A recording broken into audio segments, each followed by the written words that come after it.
Lorsque je pense à l'effort que je veux fournir, je réalise que la seule personne qui peut véritablement juger de mon succès, c'est moi-même.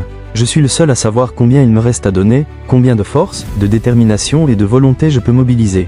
Peu importe combien je m'entraîne ou à quel point je me sens prêt, chaque fois que les choses deviennent difficiles, il y a une partie de moi qui a tendance à abandonner. Cette partie, c'est le vrai David Goggins, celui qui se cache derrière le masque de la bravade et de la confiance. J'ai compris, au fil du temps, que je devais construire une version plus forte de moi-même, celle qui ne recule pas devant l'adversité. Dans ce processus de transformation, j'ai découvert que c'est là que je m'améliore réellement.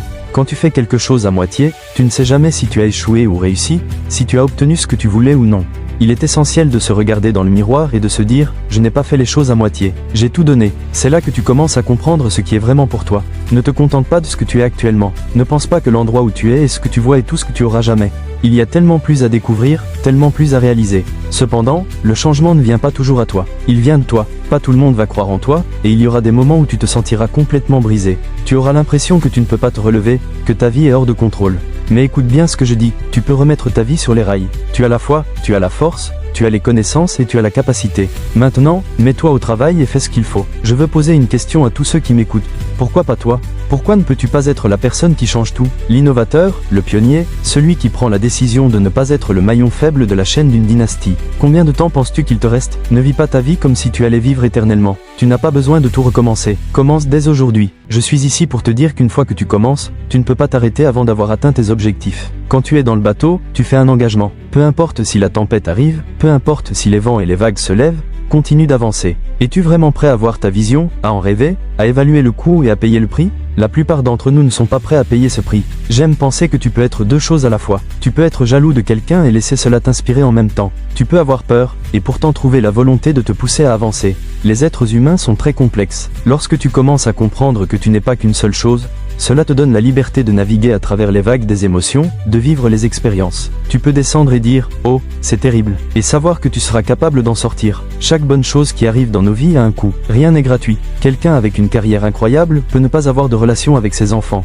Tout a un coût. Mais en même temps, tout ce avec quoi nous luttons a une opportunité et une leçon qui l'accompagne. C'est toujours équilibré. Quand quelque chose de horrible arrive dans la vie de quelqu'un, ou que quelque chose tourne mal, je pose toujours la question. Mais qu'as-tu appris ? La vie est faite de la douleur d'être vivant. Et quand tu sais cela, cela devient très utile. Quand je reviens à cette idée, je me dis, je lutte. Je suis déçu ici. J'aurais aimé que ce résultat soit différent. Mais quand je peux revenir à l'idée que c'est ça la vie, je me demande, que dois-je faire maintenant ? Tu le vis, tu l'expérimentes, et ensuite tu avances. Tu guéris dans le processus. Tu dois apprendre à être plus résilient parce que c'est ça la vie. Ce n'est pas un lit de roses. La vie est dure. Et il y a une partie de toi qui se demande, dans tout ce que tu fais, quand tu luttes, est-ce vraiment pour moi ? Est-ce mon destin ? Devrais-je faire cela ? Nous interprétons souvent l'échec comme un signe que nous ne devrions pas continuer. Au lieu de chercher des signes que tu peux gagner, concentre-toi sur les opportunités. J'ai passé les 5 premières années à essayer de trouver des moyens d'abandonner, à lutter, et j'ai connu des échecs. J'ai perdu une voiture, j'ai eu l'eau coupée chez moi. Les gens ne réalisent pas qu'il y a eu des années de labeur et de lutte au début. Puis, j'ai fait des changements mentaux qui ont transformé ma vie. Je suis convaincu que tu peux gagner. Tu dois juste commencer à changer ton état d'esprit. Cela signifie que tu dois te regarder et découvrir qui tu es. Qu'est-ce que tu sais faire ? Qu'est-ce que tu aimes ? Comment vas-tu atteindre l'endroit où tu veux aller ? Le succès t'attend. Gagner t'attend. L'accomplissement t'attend parce que tu es un gagnant. Tu es concentré, déterminé et tu es un combattant. Une des plus grandes réalisations est de faire face à soi-même et de réaliser que même si j'ai accompli des choses extraordinaires, il y a encore un niveau où je fuis, où je me précipite vers un café ou un avion.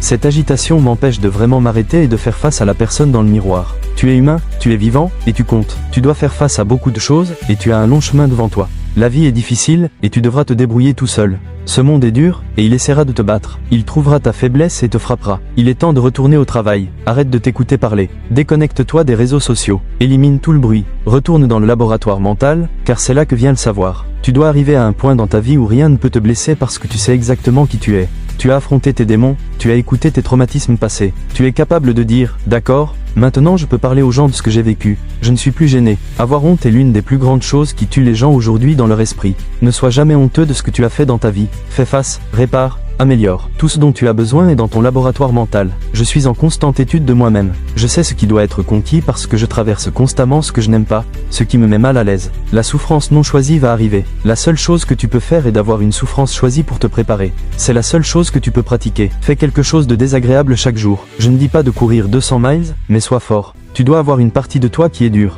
une partie de toi qui peut décomposer des situations et s'améliorer rapidement. La dévastation et le traumatisme vont arriver, et tu ne peux pas laisser cela devenir un obstacle. Cela doit être quelque chose que tu peux surmonter rapidement pour avancer.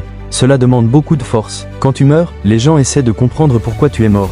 Ils découvrent comment tu es mort lors de l'autopsie, mais nous ne faisons jamais d'autopsie vivante pour comprendre pourquoi nous mourons alors que nous sommes vivants. J'étais vivant chaque jour, mais je me sentais vraiment mort. Une fois que j'ai compris cela, j'ai pu renaître. Prends ce savoir que tu apprends de tout cela. C'est du savoir. Je veux donner aux gens la force d'explorer les archives de leur vie. Même si tu es en train de galérer, il y a probablement quelque chose qui t'est arrivé. Parcours les archives, déterre-le, étudie-le, et utilise-le pour toi.